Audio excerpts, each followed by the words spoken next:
ఓకేనా. మన ప్రభువును రక్షకులైన యేసయ్య నామానికి మహిమ కలుగును గాక. ఆమేన్. ప్రియమైన దేవుని సంఘమా, మరొక మారు ఈ రీతిగా మిమ్మల్ని కలుసుకుంటకు ప్రభు అనుగ్రహించిన సమయాన్ని బట్టి ఆయన ఎంతగానో స్తుతిస్తున్నాను.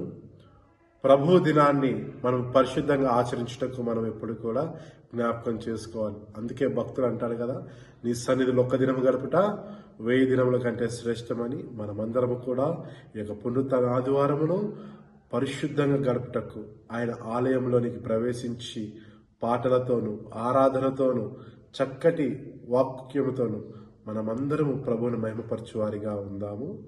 కాబట్టి ఎవరును కూడా ఆదివారపు ఆరాధనను నిర్లక్ష్యపరచకుండా త్వరపడి వేగంగా ఆయన యొక్క ఆలయంలోనికి ప్రవేశించాలని కోరుకుంటున్నాను.